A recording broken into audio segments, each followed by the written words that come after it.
धन्य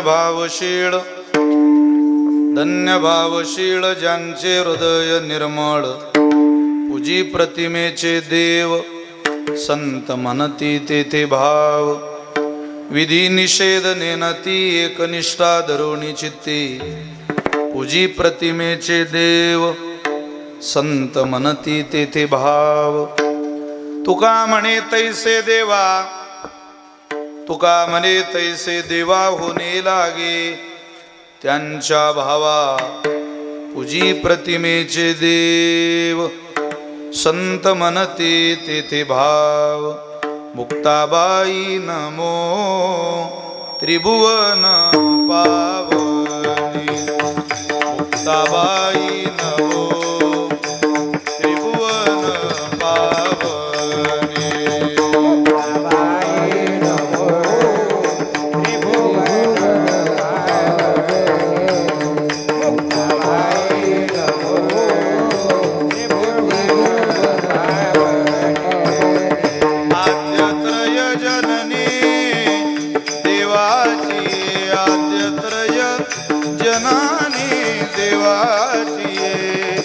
आद्यत्रय जननी देवाची ये, मुक्ताबाई नमो त्रिभुवन पावनी, मुक्ताबाई नमो त्रिभुवन पावनी. आद्यत्रय जननी देवाची, आद्यत्रय जननी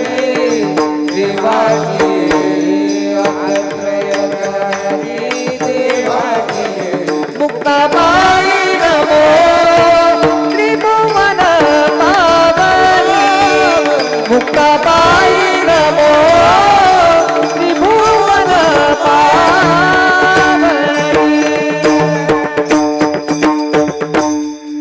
संपाद्य ज्ञानंच विदाय भक्तिं विलोकितो येन समाधिराज, वैराग्यवन्तं सुविचारयुक्तं नमामि जोगं. शिरसा गुरुन्तं महिम्न पारन्ते, परमविदुषो यद्य सदृशी, स्तुतिर्ब्रह्मादीनामपि तदव सन्नास्त्वयि गिरः. अथा वाच सर्वस्वमति परिणामावधि गृह्णन्, ममापीश स्तोत्रे हरनिरपवादपरिकरः. जिथे ज्ञान विज्ञान संजीव होते, जिथे योग विद्येस सामर्थ्य येते, जिथे मानवाला मिळे मोक्ष गाथा, तुझ्या पायरीशी सदा नम्र माथा. नवे फूल अश्वत्थ वृक्षास आले, जिथे गीत ओवी सवे वेद झाली. तुझ्या शब्द शब्दात सायुज्य नाथा, तुझ्या पायरीशी सदा नम्र माथा. तुझ्या मंदिरी आर्त जीवास तृप्ती. तुझ्या दर्शनी लोक स्वानंद घेती. श्रुती धन्य झाल्या तुझे गीत गाता, तुझ्या पायरीशी सदा नम्र माथा. सामर्थ्याने गजाननाच्या, सामर्थ्याने गजाननाच्या.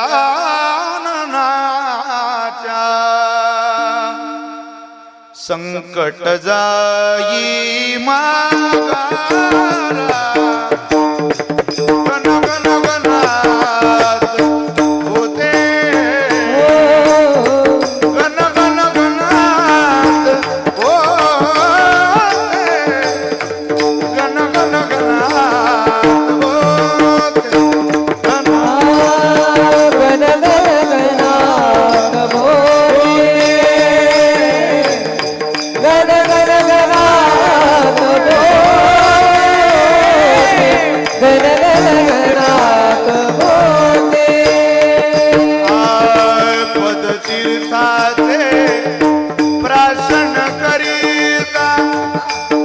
तीर्थाते वाचन करीता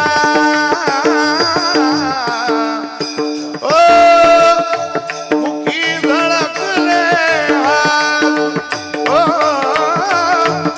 मुखी झळकले आसू माय माऊली गजाननाने माय माऊली गजाननाने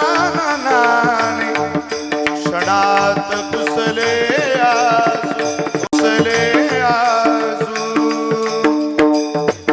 शेगाविया चला जाऊया शेगाविया चला जाऊया आनंदाचा माहेरा सामर्थ्याने गजाननाचा सामर्थ्याने गजाननाचा संकट नाही माया गण गण गणात बोले गण गण गणात बोले गण गण गणात बोले मस्तक हे पायावरी वारकरी संतांचा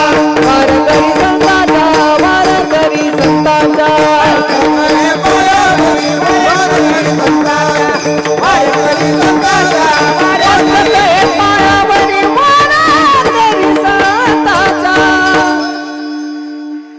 प्रतिवर्षी पंढरपुरा इति महाद्वारा हरी भेट याचा आवाज कमी जास्त करते कमी जास्त याचा आवाज कमी धन्य भावशीळ ज्यांचे हृदय निर्मळ पूजी प्रतिमेचे देव संत म्हणती तेथे भाव संप्राप्त कीर्तन रूपी सेवेकरिता निवडलेला अभंग संत श्रेष्ठ जगद्गुरु श्री तुकोबाराय ज्या श्री तुकोबारायांच्या अभंगवाणीला वारकरी संप्रदायाच्या दृष्टीने किंबहुना वारकरी संप्रदायाच्या विचाराने सूर्याची प्रखरता चंद्राची शीतलता अग्नीची दिव्यता वेद मंत्राची पवित्रता गंगेची सुचिता आईची वात्सल्यता अशी उपमा दिलेली आहे असे देवमान्य संत संतमान्य संत जगतमान्य संत संत सम्राट विश्ववंद्य जगद्गुरु श्रीमंत श्री तुकोबाराय श्री महाराजांचा अत्यंत गोड अत्यंत प्रसिद्ध असलेला 4 चरणाचा संतांचा महिमा सांगणारा अभंग संतांचं जीवन पण महिम्याच्या अंगानं पटवून देणारा अभंग सेवेकरता निवडलाय विठ्ठल विठ्ठल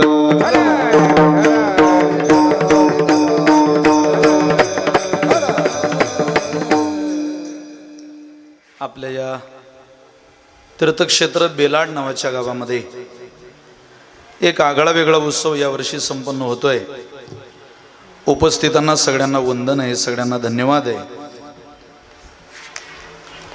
आपल्याला सगळ्यांना श्रुत आहे फार विस्तार करणार नाही पण काही महत्त्वाच्या गोष्टी आहे ज्याचा उल्लेख केला पाहिजे जिगाव प्रकल्पामधून ज्या ज्या काही गावांचं पुनर्वसन झालं त्यामध्ये एकूण 47 गावं आहे आणि त्या 47 गावांपैकी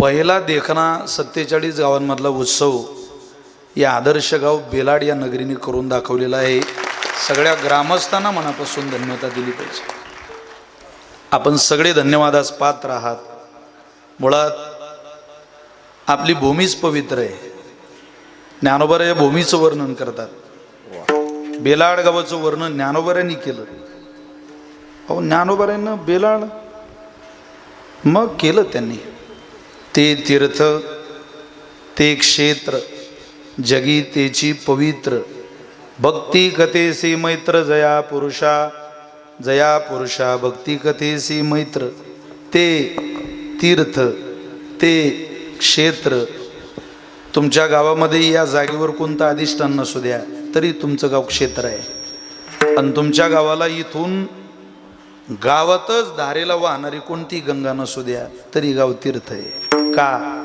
भक्ती कथेसी मैत्र कारण या भूमीमध्ये भक्ती कथेशी मैत्री करणारे अनेक थोर थोर महापुरुष जन्माला येऊन गेले आणि त्यांच्या पुण्याईचा हा झालेला परिणाम आहे की या भूमीतली माती कपाळाला बुक्का म्हणून जरी लावली तरी या मातीला अनन्यसाधारण पावित्र्य आपल्या परिसरामध्ये प्राप्त आहे, याची मला असं वाटतं आपल्याला सगळ्यांना जाणीव सुद्धा आहे.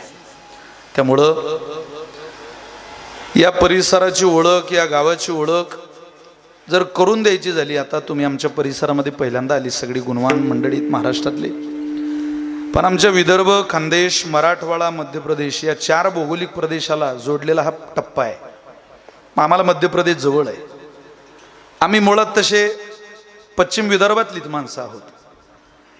मराठवाडा आम्हाला हाकेच्या अंतरावर आहे. आम्ही घाट चढलो की मराठवाडा चालू होतो आणि मुक्ताबाई सोडलं की खानदेश चालू होतं.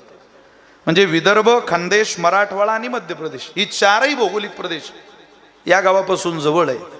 पण या 4ही भौगोलिक प्रदेशामध्ये या गावाची ओळख करून द्यायची झाली तर या गावातलं तानं पोरग जरी रडायला लागलं तरी ते स्वरातच रडतं, इतकी या मातीची किंमत आहे. या गावात प्रत्येक घरात गाय काय महाराज. या गावाची ओळखच वैकुंठवासी प्रातस्मरणीय साबे मामांमुळे आहे. आपलं काही मामाचं नातं येत नाही तरी सगळे साबे मामा का म्हणायचे व तसं मामा कोणालाही म्हणत नाही. वारकरी संप्रदायात अनेक मामा झाले, अनेक. रावणाचा एक मारीच नावाचा मामा झाला, भगवान श्रीकृष्णाचा कंस नावाचा मामा झाला, इतिहासामध्ये एक शकुनी नावाचा मामा झाला, महाभारतात एक शेलार नावाचे मामा झाले. बातमी कळली शेलार मामाला, इतिहासातले मामा शेलार मामा. वारकरी संप्रदायामध्ये सुद्धा एक थोर मामा झाले, त्यांचं नाव आहे सोनोपंत दांडेकर मामा. पण आम्हाला हे सगळे मामा खूप लांब लांब होते हो, म्हणून या भागाला पदरात घ्यायला या भागातले एक जिव्हाळ्याचे मामा झाले ज्यांचं नाव आहे साबे मामा. माझ्या वडिलांनी अनेक त्यांच्या जुन्या आठवणी सांगाव्या. माझी आत्या पारंबीला दिलेली, आणि पारंबी हे गाव सद्गुरू सखाराम महाराज फड परंपरेतलं गाव. हेही विश्वंभर महाराज बेलाडगाव म्हणजे सखाराम महाराज दिंडी परंपरेतलं गाव आहे.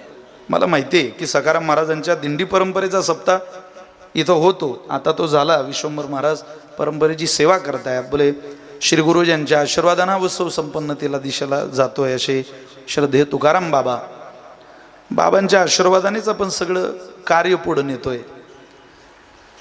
साबे मामांनी मृदंगही वाजवावं आणि भजनही करावं. रागदारी भजन, काय रागाचं ज्ञान महाराज. एखादा रागातला म्हणणारा भेटला की त्यांना फार, त्यांनी मग हलवं तिथं डोलावं. इथं अनेक अशी मंडळी आहे, सदानंद महाराज, कुंदन महाराज. तुम्ही जेवढेला राग चढता त्यावेळेला ते शेजाऱ्याला सांगतील की हा यमन आहे, हा दुर्ग आहे. असं जोपर्यंत सांगत नाही तोपर्यंत तुमची चाल ऐकायला त्यांचं मनच लागणार नाही. त्यांना ते भरूनच येत. अख्खं जीवनच भजनात गेलं. तुम्ही जर जगन्नाथपुरीला गेले तर जगन्नाथपुरीचा देव हा भोग प्रधान आहे. वृंदावनला गेले तर तिथला देव उत्सव प्रधान आहे. द्वारकेला गेले तर तिथला देव शृंगार प्रधान आहे. आणि पंढरपूरला गेले तर आपला देव भजन प्रधान आहे. म्हणून आपल्या पूर्वजांनी दुसरं काही केलं नाही, भजनच केलं. तू का म्हणे येथे भजन प्रमाण. गुरुवर्य देवगडच्याही मामांचं मामकुळ बेलाळच आणि प्रातस्मरणीय सद्गुरू श्रीरामबाबांचंही मामकुळ बेलाळच. आता 2 महात्म्यांचे मामा बेलाडला. म्हणून मामाची नगरी ही प्रेमाची नगरी आहे. मामा अर्धी मायच असते महाराज, अर्धी आईच आहे ती. मामाच्या गावाला जाण्याचा, राहण्याचा आणि भक्ती सुखाचा एक आगळा वेगळा आनंद असतो. तसं 7 दिवस मामाच्या गावात हा आनंद लुटण्याचं तुम्हाला खूप मोठी पर्वणी, खूप मोठं भाग्य मिळालेलं आहे. मुक्त कंठाने लुटा. कोणाशी पर्वणी येईल न येईल काय सांगता येतं. त्यामुळं बेलाळ ग्रामस्थांना धन्यवाद आहे. कधी कधी आता या रस्त्याने आपण जातो ते छत्रपती शिवाजी महाराजांचं नाव असलेलं महाद्वार पाहिलं की असं वाटतं इतकं भलं या गावचं झालं कसं? इतकं सुध झालं कसं बुवा? इतकं सुध सगळ्या गावांचं का नाही? बेलाडचं सुध झालं, त्याचं कारण इथं सुधाकर आहे. सुध कसं करून यावं याचं सुधाकर रावांना चांगलं ज्ञान आहे. फार हुशार सरपंच सापडले बरं का तुम्हाला. एक सरपंच गावाला कशी दिशा देऊ शकतो याचं उत्तम उदाहरण सुधाकर राव आहे. आम्हाला भूषण आहे सुधाकर राव तुमचं. आनंद वाटतो. वारकरी सरपंच, माळकरी सरपंच, परंपरेच्या घराण्यात जन्माला आलेला, भक्ती साधना करणारा, गावाला विकसनशील कसं बनवता येईल. माझ्या या भोळ्या बाबड्या लोकांना योजना कळत नाही, जिगाव प्रकल्पातले काही बारकावे कळत नाही, तर ते गावातल्या प्रत्येक नागरिकाला समजून कसे सांगितले पाहिजे असं कोणीतरी गावाला मार्गदर्शक लागतं. सुदैवानं मामांच्या कृपेनं तुम्हाला ते लाभले. परवा मी देवगडला गेलो होतो, रामभाऊ काका. मी त्या परिसरात गेल्यावर मला काही दर्शन घेतल्याशिवाय, बाबांची भेट घेतल्याशिवाय काही मन लागत नाही. तारीख घेताना काही पूर्ण अभंग सुटला पाहिजे असं ठरलं नाही आहे. त्यामुळं मला आज मुक्त कीर्तन करू द्या तुम्ही, मला आज बांधून कीर्तन करू देऊ नका. आज मला काय काय सांगू तुम्हाला, असं झालंय. परवा देवगडला गेलो, मग बाबांनी पाहिलं की विशाल आलाय बाबा. आता इकडचं कोणी गेलं की त्यांना काय जीवातला लेकरू वाटतं. मला म्हणत दूध घेऊ. मी घेतो म्हटलं बाबा. आता तिथं खूप गिर गाई आहे. दूध घ्यायला बसलो. जेव्हा जेव्हा देवगडच्या बाबांचा गोड हासरा चेहरा पाहायचा असेल तेव्हा बसलेल्या लोकांना माझी विनंती आहे, मी सांगतोय तेवढं करा. बाबा तुम्हाला हसताना पाहायला मिळतील देवगडचे बाबा. फक्त जाण तिथं म्हणा, आता सप्ताह झाला की म्हणा बाबा खूप चांगला झाला बेलाडचा उत्सव, लगेच हसतील ते.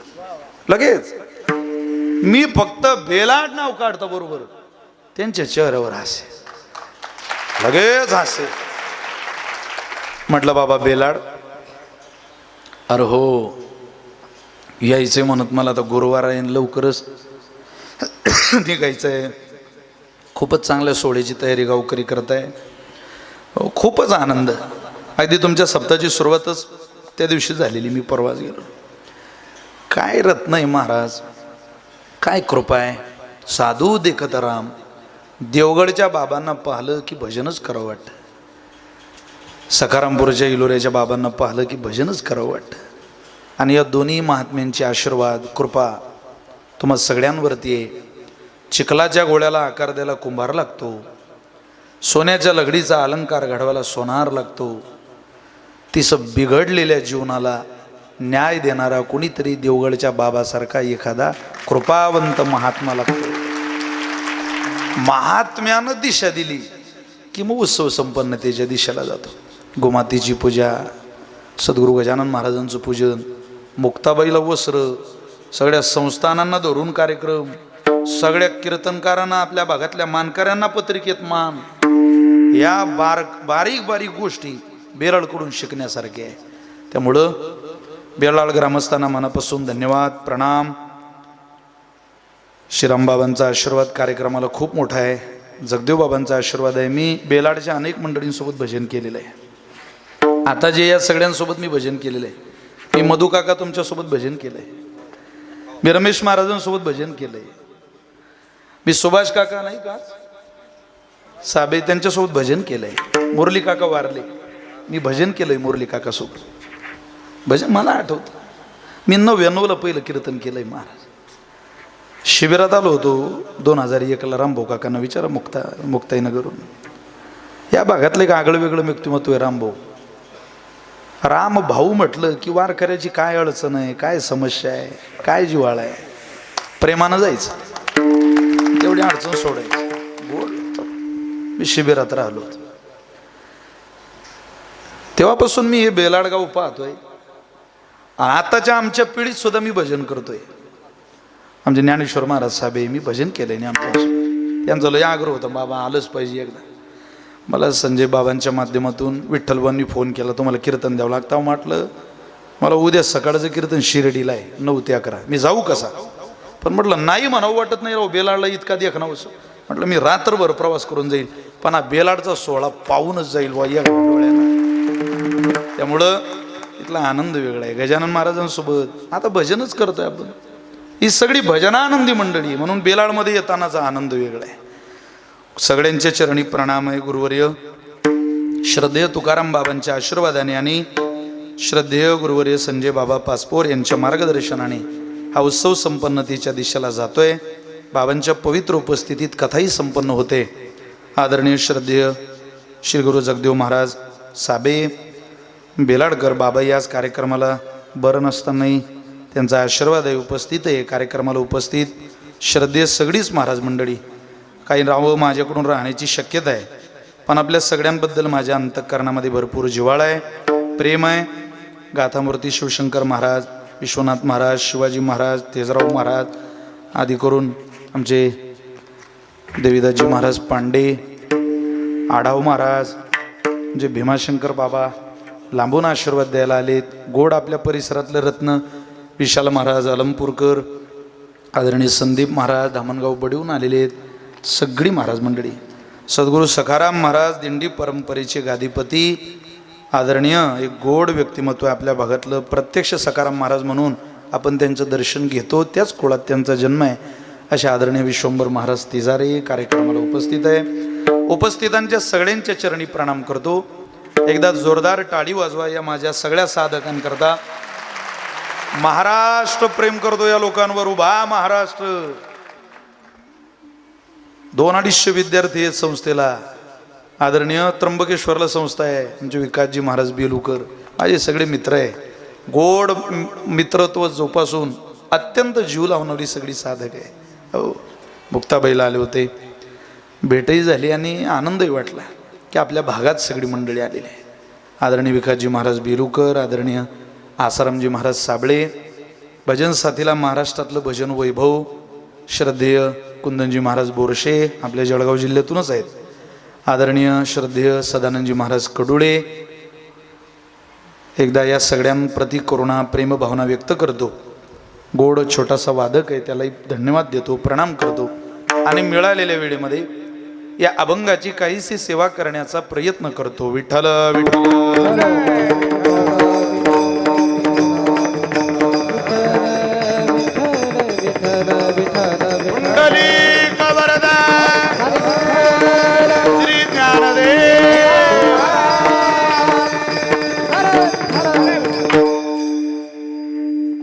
परशुराम महाराज आहे सपकाळ, वा. म्हणजे दिगंबर महाराज माले. काय किती मंडळी आहेत आपल्या भागातली. आज तुम्ही एवढी गर्दी करायला असं माहिती असतं तर आपण हे तिकिटावर ठेवलं असतं. सगळे झाले आज. चला या संतोष भाऊ या.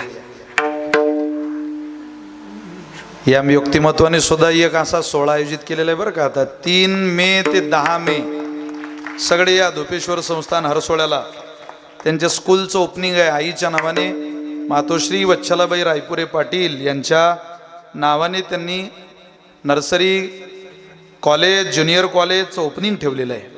एक महाराष्ट्रातला दैदिप्यमान सोहळा आपल्या काही अंतरावर होतोय. गुरुवारी बाबांचीच कथा तिथं आपल्याला दिवसाच्या सत्रामध्ये आहे आणि सायंकाळच्या सत्रामध्ये सगळी महाराष्ट्रातली कीर्तनकार मंडळी आहे. 3 मे ते 10 मेचा सोहळा आहे. वा बसा. विठ्ठल विठ्ठल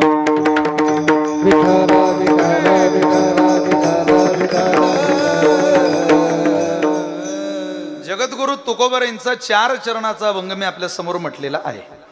प्रस्तुत अभंगाच्या द्वारा तुकोबर आहे संत जीवनाचं महिमान आपल्या समोर गात आहे. आपण जर तुकोबरींच्या गाथेचं निरीक्षण बारकाईनं केलं तर आपल्या प्रकर्षानं एक गोष्ट लक्षात येईल. तुकोबरांच्या जीवनातला वाणीतला सगळ्यात आवडीचा विषय संत आहे. तुकोबरांना सगळ्यात जास्त आवडणारं जीवन संत जीवन आहे. संत जीवन आहे, खूप प्रेमाचं जीवन. किती आवडतं की त्या आवडीच्या विभागात तुकोबरांनी कधी कधी चरित्रात प्रवाह करून संत पटून द्यावे, कधी कधी लक्षणात संत पटून द्यावे आणि कधी कधी महिमेत संत पटून द्यावे. उंच नीच काही नेने भगवंत तिष्ठे भाव भक्ती देखून या. हा पाठ आहे आपल्याला सगळ्यांना अभंग. हा अभंग घरी जाऊन पहा.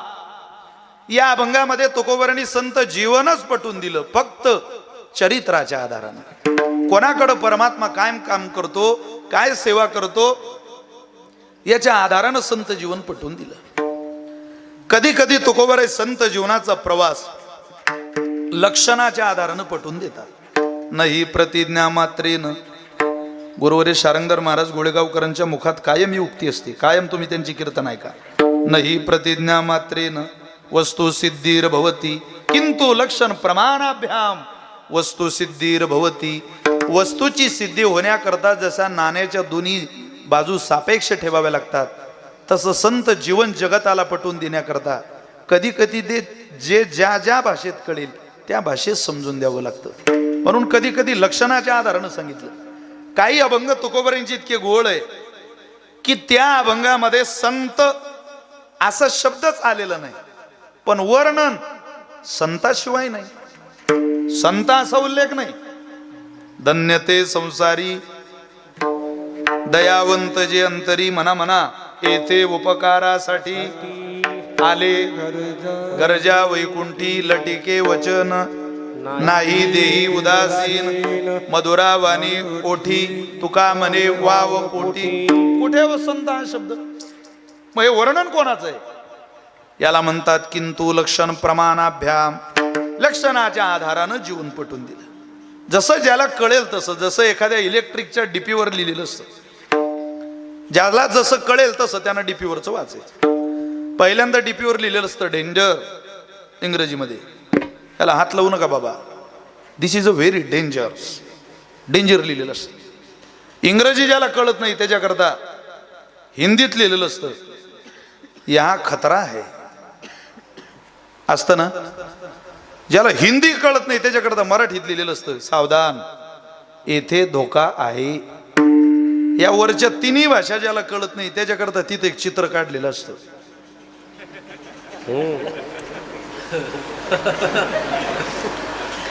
म्हणजे त्या चित्राचा अर्थ आहे तू याला हात लावू नको, नाही तर तू असा होशील.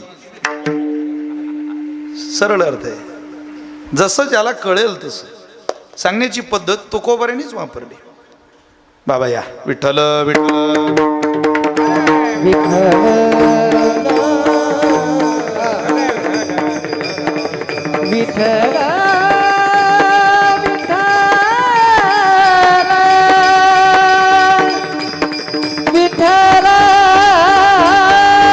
विठ्ठल विठ्ठल.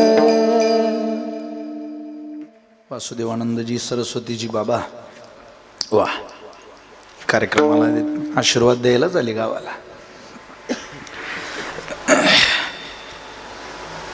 जसं ज्याला कळेल, कधी चरित्रानं कधी लक्षणानं, पण कधी कधी संत जीवन महिम्यानं तुकोबाराय पटवून देतात. हा जो अभंग आहे मी जो सेवेकरता निवडला, या अभंगाच्या द्वारा तुकोबाराय संत जीवनाचं महिमान गातात. गावात कायमच शिव्या देतात, भांडणं करतात, त्यांना पंढरपूरला भेटा. रामकृष्ण हरी रामकृष्ण हरी रामकृष्ण हरी रामकृष्ण हरी पंढरपुरात. असं वाटतं काय लेख भाविक आहे हा, पण ते देशानं निर्माण झालेली भावना आहे.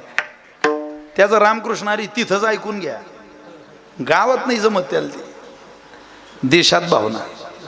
काही वेळेला भावना ही कालात जन्म घेत असते. तुम्ही पहा काही काही गावात परमार्थ आहे पण सप्तापुरताच आहे, बाकी नाही. ज्याचा भागन त्याचा चुला बन 7 दिवस 8 दिवस, या घरून त्या घरी त्या घरून त्या घरी. काय लोक म्हणतात 16 चालू आहे, पण 16 7च दिवस टिकू नको. हा जीवनात उतरवण्याचा 16 आहे. कालाने भावना निर्माण होऊ देऊ नका. भावना ही चिरकाळ टिकणारी असावी, जी तुमची माझी टिकत नाही. कधी देशात कधी कालात. पुढे जाऊन सांगतो तुम्हाला, कधी कधी भावना ही संघामध्ये सुद्धा विभागली जाते. मला आठवतं साधारणतः 10-12 वर्षापूर्वीचा विषय असेल. मी नगर जिल्ह्यात कीर्तनाला गेलो होतो. माझे वडील माझ्यासोबत होते. मी एसटीनं कीर्तनाला गेलो होतो. कीर्तन झालं, दुसऱ्या दिवशी मला दुसऱ्या गावला कीर्तनाला जायचं होतं. मला लोकांनी बसस्टँडला सोडलं. बसस्टँड म्हणजे आपली चौकी, येरडी फाटा सोप्या भाषेत. एसट्यात तिथं थांबतील. आता या रस्त्याला फाटीच आहे सगळी. बेलाळ फाटा, येरडी फाटा, निमगाव फाटा, इकडून आलमपूर फाटा, मग सगळे फाटेच आहे. गाव 2 झाडेगाव मानेगाव सोडले तर खांडवी ते नांदुरा रस्त्यावर मला असं वाटतं फाटेच जास्त आहे, आताच शिरावं लागतं गावांमध्ये. तसं रोडला मला त्या लोकांनी सोडून दिलं. ते म्हणत या आता तुम्ही. मी थांबलो, म्हटलं जा तुम्ही आता. गाडीची वाट पाहत होतो, गाडी काही येत नव्हती. पण रस्त्यानं जाणाऱ्या प्रत्येक गाडीकडे मी पाहायचो. त्या नगर जिल्ह्यात ऊस खूप, तिथं ऊसाचे ट्रॅक्टर चालू होते. त्याला 2 ट्राल्या ऊसाच्या ट्रॅक्टरला. एक ट्रॅक्टर माझ्या समोर आला आणि त्या ट्रॅक्टरवर गाणं चालू होतं सकाळी सकाळी. बरं का, मला आमदार झाल्यासारखं वाटतंय. कोणाला? त्या ड्रायव्हरला. मला आमदार झाल्यासारखं वाटतंय. आता मी ते गाणं ऐकलं. आता ट्रॅक्टरवरचा टेप म्हणजे फारच आश्चर्य करणारा. ड्रायव्हर सोडून अख्ख्या गावाला ऐकू येतो तो गाणं. ते ड्रायव्हरला नाही, हे पलटी फार हाणणारी पहा तुम्ही या शेतात, त्यांना नाही ऐकू येते गाणं रोडवर. हो, इथं सिस्टीम छान आहे, पण काही लोकांची सिस्टीम ड्रायव्हर सोडून अख्ख्या गावाला ऐकू येतं, ड्रायव्हरला नाही. बाकी ते म्हणतात खूप चालू आहे महाराज गावात. अरे गावात काय करत, इथं आवाज आला पाहिजे ना ड्रायव्हरला. मी त्या पोराकडे पाहलो आणि हसलो. हसता बरोबर त्याला समजलं महाराजांना हे गाणं काही आवडलेलं दिसत नाही. ते पोरग 20-25 फुटावर पुढे गेलं आणि त्यानं त्याच्या टेप रेकॉर्डवरचं गाणं बदललं. कोणतं लावलं माझ्या आजही ध्यानात आहे. विसरू नको श्रीरामा मला, मी तुझ्या पाऊली जीव वाहिला. विसरू नको श्रीरामा मला, विसरू नको. मी पुन्हा त्या पोराकडे पाहिलं आणि हसलो. आताच हसणं होतं गाणं आवडलं म्हणून, आणि अगोदरचं हसणं होतं गाणं आवडलं नाही म्हणून. माझा मुद्दा संपलाय. फक्त पटवून एवढं द्यायचंय तुम्हाला, मला काही किंमत नसेल हो बेलाळकर, पण मी जो पोशाख घालतो त्याला जगात अजून खूप किंमत आहे.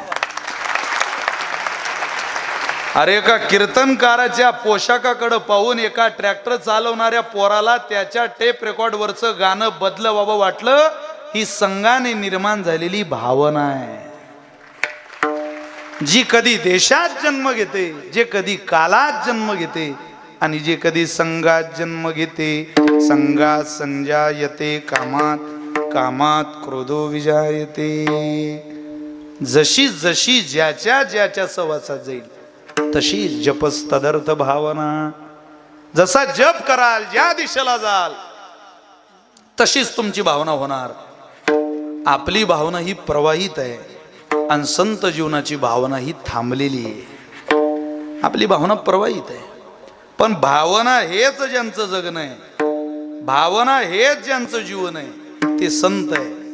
अन्यत्र कुठेही तुम्ही त्याकरता जाऊ नका.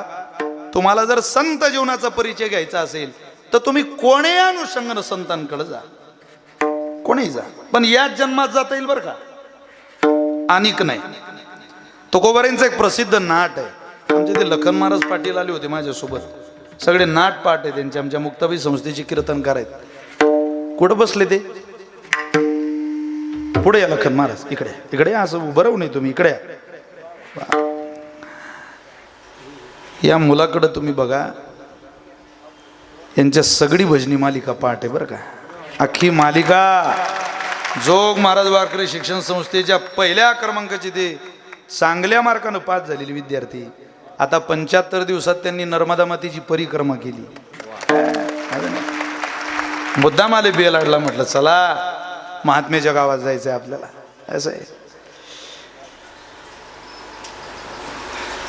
एक नाट आहे तुकोबारांचं, जे त्या नाटामध्ये तुकोबाराय म्हणतात, आंधळेपणाचे डोळे लावून घेऊ नको, तुझी भावना जिवंत ठेव. भावना याच देहात आहे. अन्यत्र भगवंताकडे जायला, सेवा करायला एक असा माईचा लाल जन्माला आलेला नाही या पृथ्वीवर. तुकोबाराय म्हटले, वेड्या, की जो हात वरती करून सांगेल मी या जन्मात काही देवाची सेवा करणार नाही बाबा, या जन्मात काही सद्गुरू सखाराम महाराजांची सेवा करणार नाही, पुढच्या जन्मात बघू, अरे पण पुढचा जन्म तुला हा मिळाला पाहिजे ना. तुकोबारांचा नाट आहे. काय म्हणतात महाराज, मागुता हाची जन्म पावसी,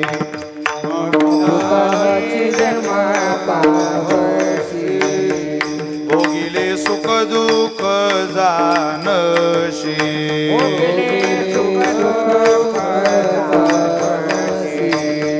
येतो नगडे रे सायासी,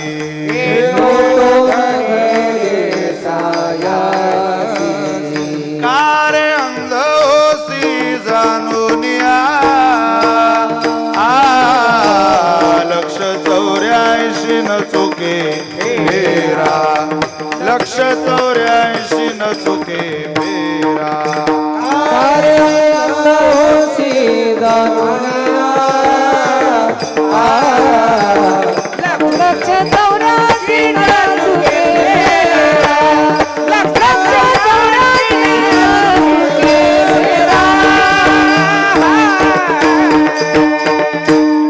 भोगिले सुख दुःख जानशी, हे तो नगडे रे सायासी, कारे अंध होशी जाणून या.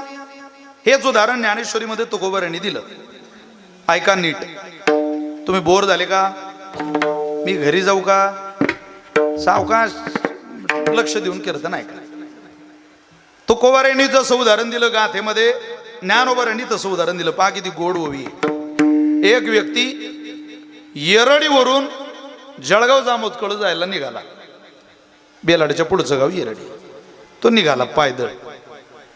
जाता जाता जाता जाता भजन करत चालला. एकटाच होता. कधी काय मनात येईल त्याचं चिंतन करत चालला. एकटा प्रवासाला जात असताना त्याच्या मनात सहज विचार आला, एकटं माणसानं चालू नाही का. एकटं मन सैतानाचं घर आहे महाराज. ते रिकामं बसू देत नाही माणसाला. एकटा माणूस कायम विचारत असतो, कायम विचारात. कळत नाही त्यांना. एकटे राहणारे माणसं काही येडे झाले. एका घरी गेलो, त्या म्हातारीने चहा घ्यायला आणले. तिचं पोरगं काय मसं करायचं, राम राम राम राम राम राम राम राम. म्हटलं आजी काय तुझं पोरगं भाग्यवान आहे, कायम राम राम राम राम राम रामच करते. तो काले राम राम म्हणीन म्हणे बापा, तो ग्रामपंचायतीला उभा होता पडला, तेपासून असाच करून राहिला. बरं मी त्याला सांगतो म्हणे जरा बाहेर जा, बाहेर जा. घरातच राहते म्हणे. एकटे घरात राहत जाऊ नका, बाहेर जात जा जरा. ते जरा आम्हाला विक्षेप होतो बरं का त्याचा ड्रोनचा. इकडं पुढं आणू नका त्याला. यायचं मोका घ्यायला इथं. ते काय एकदा आलं ना माझ्या कीर्तनात, एकदम फेट्याच्या जवळ. ड्रोनचं काय म्हणजे इलेक्ट्रिक मशीन आहेत त्या सगळ्या. एकटा चाललेला आणि त्याच्या मनात विचार आला. काही संबंध नाही विचाराचा, पण ज्ञानोबा म्हटले आला. तो येरडीचा माणूस म्हणे गाव आपण तो खूप चांगले रस्त्यानं चालून राहिलो जळगाव जामोदकडे, पण ज्यांना देवानं डोळे दिले नाही ते कसे चालत असतील, हा विचार त्याच्या मनात आला. आणि त्याच्या जवळून राजाचा ताफा चाललेला. राजा घोड्यावर होता आणि राजाजवळ जवळजवळ 3 किलो सोन्याचं गाठोडं होतं. 3 किलो. लक्ष नाही, नजर चुकीने 3 किलो सोन्याचं गाठोडं पूर्णेच्या पुढं पडलं बुवा, पुलाच्या तिकडून. पण निघालेला आदळे माणसं पुलावून कसे जात असतील म्हणे गाड्या. आपल्याला तर डोळे, पण चालून तर पाहू आंधळेला कसं वाटत असेल चालताना. काही गरज होती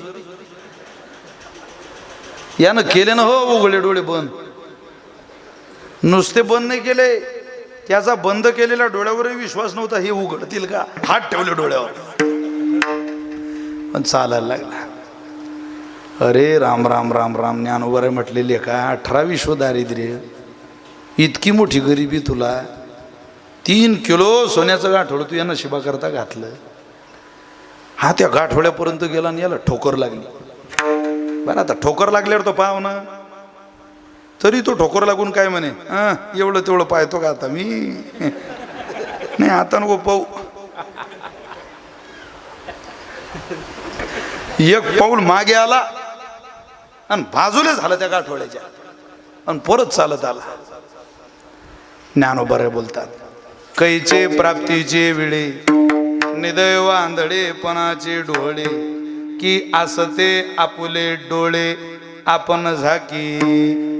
तशी काही माणसं आहे ज्यांना प्रवेशाचं द्वारच अजून कळत नाही की देवाकडे जाता कोणाच्या मार्गाने येईल, हे जीवन कोणाच्या ताब्यात घातलं पाहिजे, कोणाच्या ताब्यात दिलं पाहिजे, की हे एवढं जीवन देवाच्या चरणावर घालून द्या बाबा. कोणतंही जीवन संत देवाजवळ नेत नाही, मानवीच नरदेव का घेऊन जातात. त्याचं कारण आहे मागुता हाची जन्म पावशी, हा मिळणार नाही, परत मिळणार नाही. आता मागुता येईल फिरा. लखन महाराज येतो नगडे या नगरा, हे पुन्हा घडणार नाही. अरे नगर हिंडता जन्म जावो, प्रवेशु एका द्वारी रे.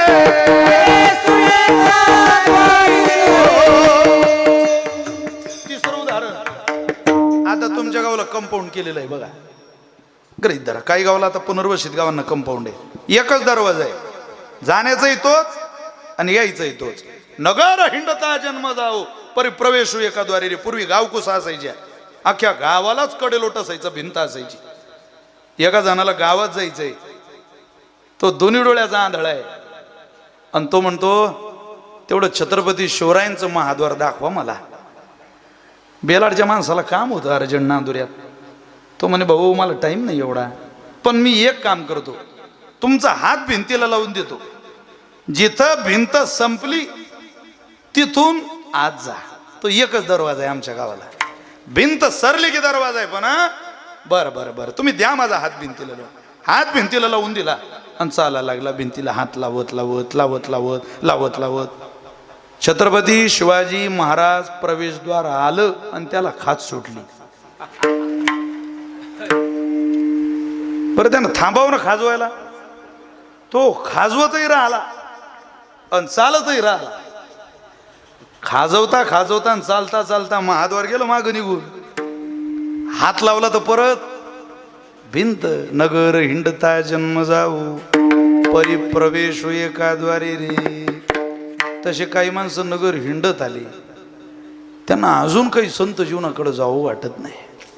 अरे इतक्या जवळ सद्गुरू सखाराम महाराज आहे आणि तरी आपल्याला सखाराम महाराजांकडे जाऊन तुळशीची माळ गळ्यात घालून एकादशीचं व्रत करून वारकरी परंपरेचं भजन करून उद्धार करून घ्यावं वाटत नसेल तर आपलं पाप कुठंतरी आपल्याला आडवं येतं, एवढं लक्षात ठेवा.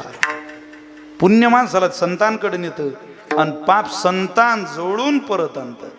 तुम्ही जर पुण्यवान असाल, नशीबवान असाल तर धन्यतेस पात्र असलेलं जीवन तुम्ही अभ्यासा. तुकोबाराय म्हटले कुठेही जाऊ नका. काय त्यांचं जीवन आहे? महाराज म्हणतात त्यांच्या भावशीळ जगण्यामुळं त्यांच्या हृदयावर असा गोड परिणाम झाला की त्या हृदया इतकं पवित्र हृदय जगात पाहायलाच कुठं मिळत नाही. महाराज त्या पवित्र हृदयाचं आणि त्या भावशीळ जीवनाचं वर्णन करतात सेवेला निवडलेल्या अभंगाच्या पहिल्या चरणात. धन्य भावसीळ धन्य भावसीळ धन्य भावसीळ धन्य भावसीळ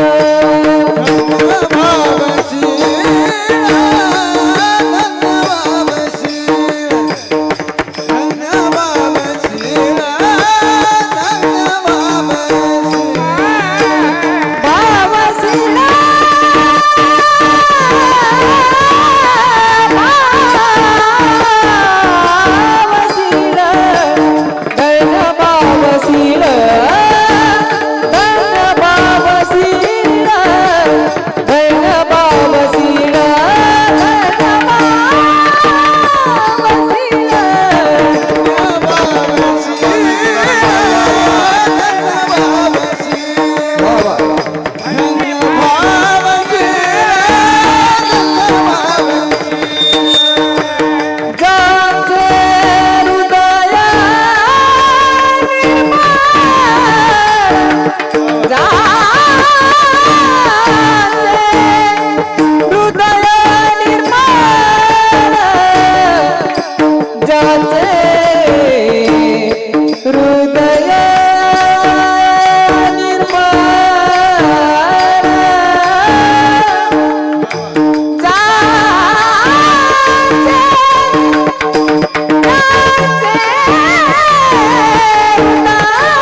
जाते हृदया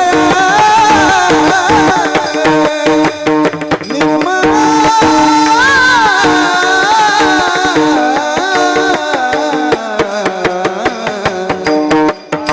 जाते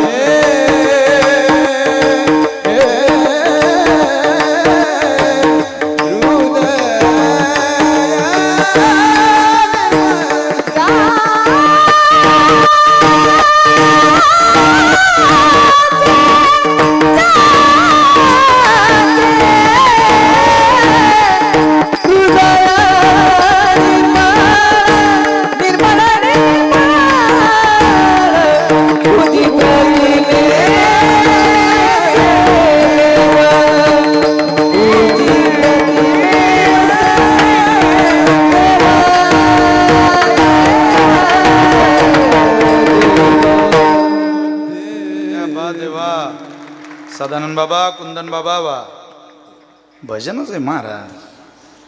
इथं भजनचा आनंद देत. काय काय म्हणणार आहे बेटा, कोंडू कोंड. अरे काहून कोंडून राहिला, मोकळा म्हणणं. इतकं मोकळं वातावरण तू कोंडून राहिला. लोकांच्या बीपी लो होती ना. भजन मोकळं पाहिजे. आनंदाला समेला खूप स्वर गया नूर गया. गायकाचा स्वर गेला म्हणजे मरण, वादकाचा ताल गेला म्हणजे मरण. त्यानं त्या दिवशी जगायचं नाही, दुसऱ्या दिवशी सुरुवात करायची जगायला. हा सरांभू आहे की नाही. पण इथं सगळ्या गोष्टी जुळून आहे. काय या भूमीचं मी बोलून गेलो ना, सगळा प्रताप या माता पिंगलेश्वरीचा आहे. या माऊलीनं तुम्हाला कुशीत घेतलंय. अरे तुम्ही 2-4 पावलं कष्टानं पिंगलेश्वरी करता टाकाल. अरे संकट काळामध्ये ही भगवती हजारो पावलं टाकत तुमच्या मदतीला धावून येईल. असं दैवत आहे ते. अख्ख्या परिसराला अनुभूती पिंगलेश्वरी मातेची. त्यामुळं इथं आल्यानंतर पहिल्यांदा दंडवत करावा, प्रणाम करावा, दर्शन घ्यावं. अशी भूमी आहे. इथं नादायला येणारा सोना खूप नशिबवान आहे. ज्या आता नादायला आल्या त्यांनी ज्यांचं राहिलंय त्यांच्याबद्दल निरोप द्या जरा लवकर लवकर. तिकडे एवढ्या भाग्यवान गावात या म्हणा लवकर लवकर. असे गावं थोडे तर आले आता. एवढ्या वाक्यानं ज्यांचं राहिलंय त्यांना निदान थोडासा तो सुकून मिल जाएगा. आनंद आहे. त्याच्यापेक्षा एक काम करा ना, या गावामुळं हा परिसरच भाग्यवान आहे असं म्हणत जा. म्हणजे परिसराचाही ताण मिटून जाईल तेवढा. खूप टेन्शन मध्ये लोक सध्या. जाऊ द्या. धन्य भावशीळ. ते भावशीळ जीवन आहे. भावना ही त्यांच्या नाटकात नाही. भावना हेच त्यांचं जगणं आहे. भावना हेच त्यांचं विश्व आहे. नाटकातली भावना वेगळी. अरे बोकळाची सेवा तर खाटकाच्या दारात होते, पण स्नेह वाळे खाटीक पशुपाडी तुकोबारे म्हणतात. काय महाराजांचं प्रमाण आहे. खाटकाच्या दारातलं बोकळ 5 दिवस मजेत. किती दिवस? 6व्या दिवशी बोकळाला गिऱ्हाईक सापडलं म्हणजे यानं त्याच्या मानेला सुरी लावली. तशी जगात काही नाटकातली माणसं आहे. कलेचं नाटक, सन्मानाचं नाटक, समाज मान्यतेचं नाटक, पदाचं नाटक, काम करण्याचं नाटक, कलेचं नाटक, विद्वत्तेचं नाटक, सौंदर्याचं नाटक, समाज मान्यतेचं नाटक, पैशाचं श्रीमंतीचं नाटक. अरे किती दिवस करणार आहे. ही मी म्हटलेल्या शब्दाची नाटकं करू नका. हे पितळ आहे. कधी उघड पडेल सांगता येत नाही महाराज. नाटकातली माणसं नाही चालत. दाढी वाढवली म्हणजे कोणी छत्रपती होत नाही. चंद्रकोर लावली म्हणजे कोणी महाराज होत नाही. अरे महाराज व्हायला केवळ दाढी नाही, केवळ चंद्रकोर नाही. छत्रपती शिवाजी महाराज म्हणजे काय 1-2 तासाचं पार्ट आहे का? अभिनय आहे का तो? नाटक आहे का ते? अरे छत्रपती शिवाजी महाराज या पदापर्यंत जायला 50-51 वर्षातला 35 वर्षाचा कालावधी महाराष्ट्राच्या मातीला स्वराज्याकरता इमानदारीनं दान करावा लागतो. एक मंदिर नाही, एक हिंदुस्थानात शिवरायांचं एक नाही, पण आपल्या जगण्यानं, आपल्या कर्तृत्वानं अख्ख्या हृदयात ज्यानं आपलं मंदिर कोरून ठेवलं त्या महाराजांचं नाव आहे छत्रपती शिवाजी महाराज. नाटक नव्हतं तिथं. जिथं नाटक आहे तिथं थांबू नका. जिथं खरंच तुमच्या उद्धाराची चिंता आहे तिथं जा. ज्या दिशेनं गेले ते थांबूनच गेले. मुक्ताईनगरला या.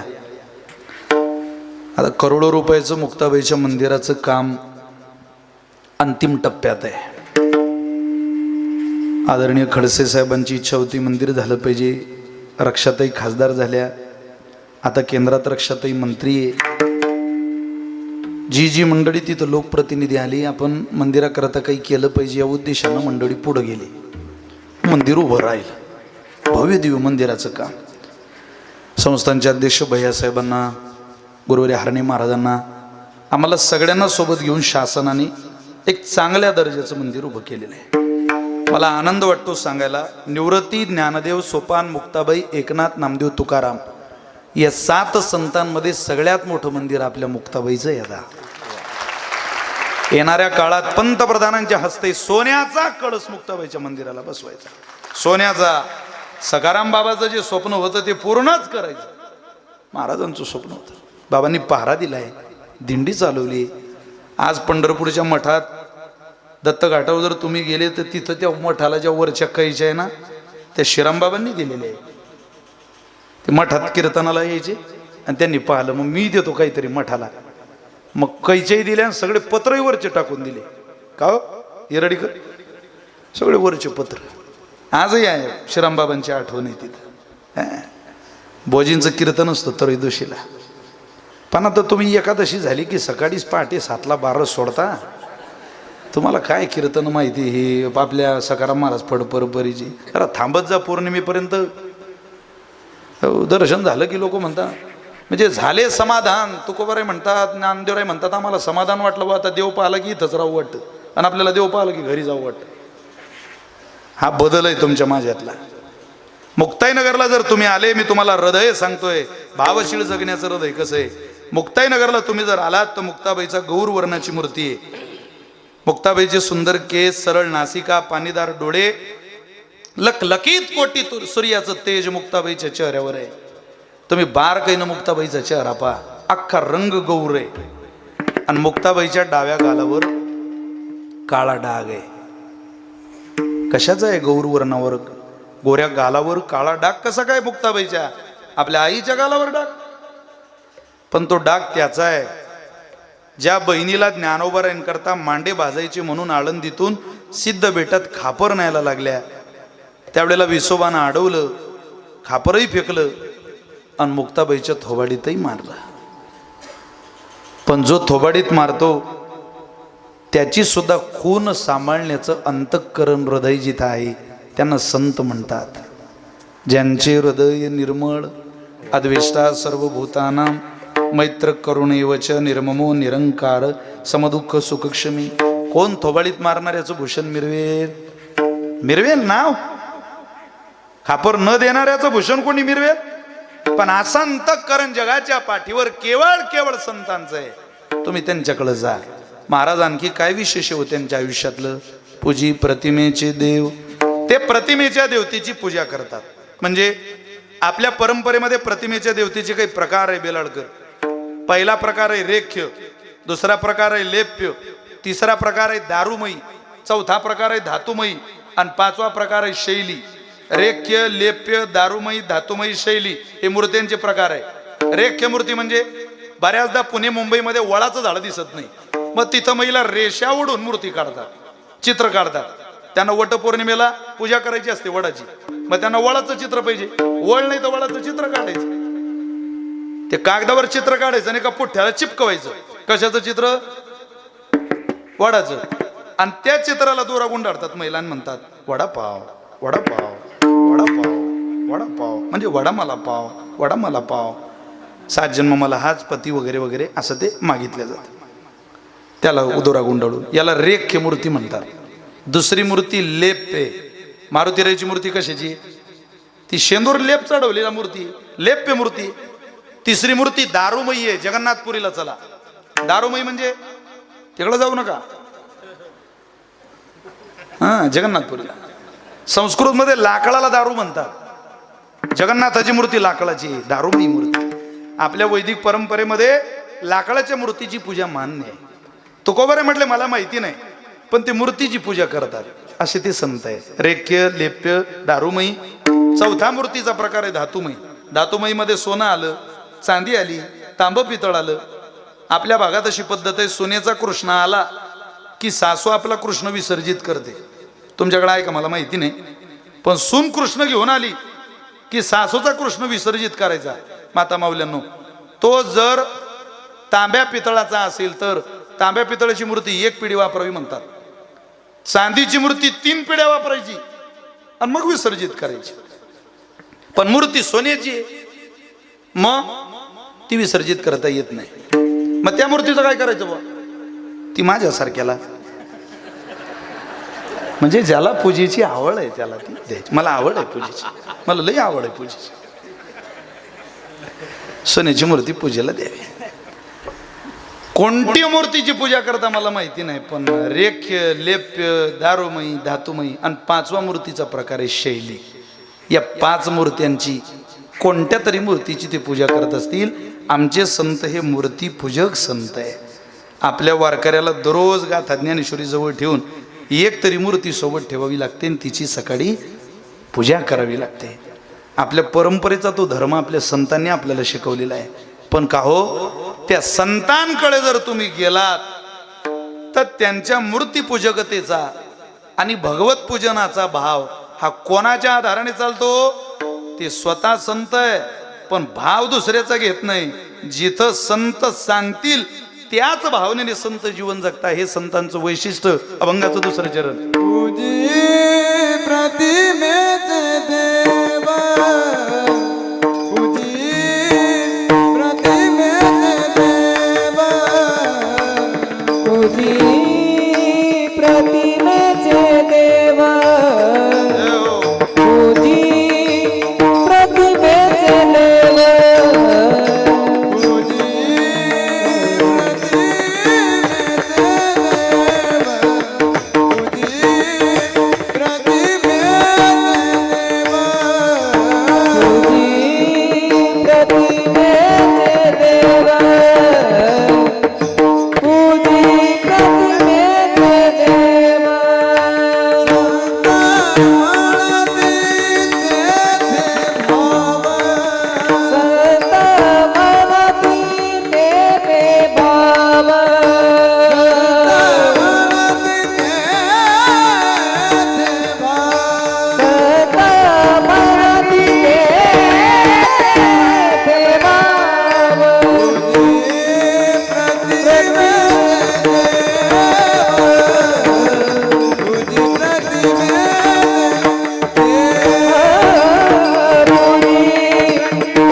पूजी प्रतिमेचे देव संत म्हणती तेथे भाव.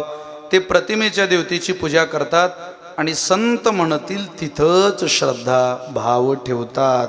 संत म्हणती तेथे भाव, अन्यत्र ठिकाणी नाही. 2 मिनिटाकरता रामायणात चला. भगवान परमात्मा ज्या वेळेला वनवासामध्ये आहेत त्यावेळेला सीतामाईला रावणानं पळवलं, घेऊन गेला. परमात्मा व्याकुळ झाले आणि कोणी भेटेल त्याला विचारायचे, माझी सीता पाहिली का, सीता पाहिली का, सीता पाहिली का, सीता कुठं भेटेल, सीता कुठं भेटेल, कोणालाही विचारायचे. भगवान परमात्मा शबरीच्या आश्रमात गेले. प्रसंग मोठा मी छोटा करून सांगतो ऐका. आणि शबरीला जाऊन भगवंतानं विचारलं, शबरी अगं माझी सीता कुठं भेटेल ग, मला सांग ना. भेटेल, कधी भेटेल सांग, सांग लवकर, माझा वेळ जातोय. शबरीला विचारलं, तुमचं गाव कोणतं आहे? लासोरा. काय नाव आहे तुमचं? ज्ञानेश्वर. ज्ञानभाऊ तुम्ही आमच्या गावच्या शामराव पाटलाला भेटले का कधी, पाहिलं का कधी, ओळखता का तुम्ही त्यांना? असे उंचशे ठेंगणेशे नाही, काळासा गोराचा माणूस आहे. नाही ओळखत नाही का? परिचय नाही तुम्हाला त्या श्यामाचा परिचय नाही. हा शामराव आहे, श्यामा आहे की श्यामे आहे, परिचय. परिचय नसल्यामुळे हे म्हणता मला मी त्यांना ओळखत नाही. बरोबर उत्तर आहे त्यांचं. अहो ज्या शबरीनं सीताच पाहिली नाही तिला परमात्मा विचारतो माझी सीता कुठं भेटेल. बरोबर आहे की चूक आहे? कायच विचारायची गरज होती, तिनं सीताच पाहिली नाही ना. हा बाबा म्हणतो माझी सीता. शबरी म्हटली पुढं जा, एक वानर भेटेल त्याला भक्त बनवा, सुग्रीव भेटेल त्याला मित्र बनवा, वाली भेटेल त्याचा वध करा, तुम्हाला तुमच्या बायकोचा पत्ता लागला समजा. परमात्मा पुढे गेले. वेळ कमी असल्यामुळे देव लवकरच गेले जरा आणि हे सगळंच केलं.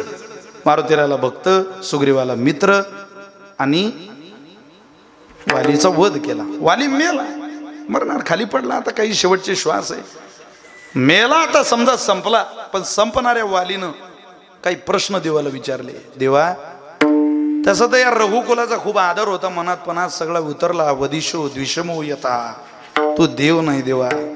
कोण देव म्हणेल रे तुला? आम्हाला मारतो निरपराध जीवाला, तुला देव म्हणेल कोणी?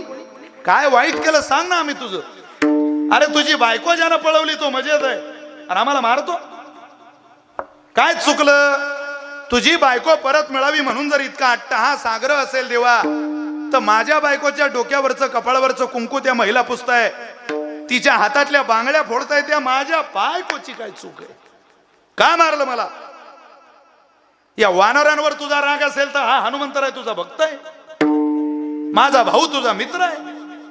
अरे एकाच आईच्या पोटी जन्माला आलेले तू एका भावाला मित्र करतो आणि एकाला जीवानं मारतो. कोण तुला देव म्हणेल रे? बरं तुझी बायकोच परत मिळावी म्हणून जर इतका आटापिटा असेल आणि तू माझ्या भावावर विश्वास ठेवत असशील की हा माझी बायको मला परत आणून देईल, देवा गैरसमज आहे तुझा.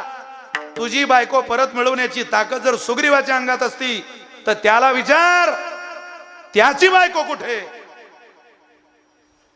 अरे जो स्वतःच्या बायकोचा सांभाळ करू शकत नाही देवा, तुझी बायको काय आणून देईल रे परत? तू मला का मारलं सांग, मी तसा मारणार नाही. भगवान म्हटले झालं का तुझं? झालं म्हणे. तुला का मारलं, हनुमंताला का भक्त केलं आणि सुग्रीवाला का मित्र केलं, याचं उत्तर जर तुला पाहिजे असेल तर याचं उत्तर एवढंच आहे. शबरी म्हटली मार म्हणून मारला, शबरी म्हटली मित्र कर म्हणून मित्र केला, आणि शबरी म्हटली भक्त कर म्हणून भक्त केला. मी देव असलो तरी माझं ठरलंय रे वाली. संत म्हणती ते भाव, संत म्हणती ते भाव, संत म्हणती ते भाव, संत म्हणती ते भाव. उजी प्रतिमेचे देव, प्रतिमेचे देव, उजी प्रतिमेचे देव, संत म्हणती ते भाव, संत म्हणती ते भाव, संत म्हणती ते भाव. उजी प्रतिमेचे देव, संत म्हणती ते भाव, संत म्हणती ते भाव, संत म्हणती ते भाव.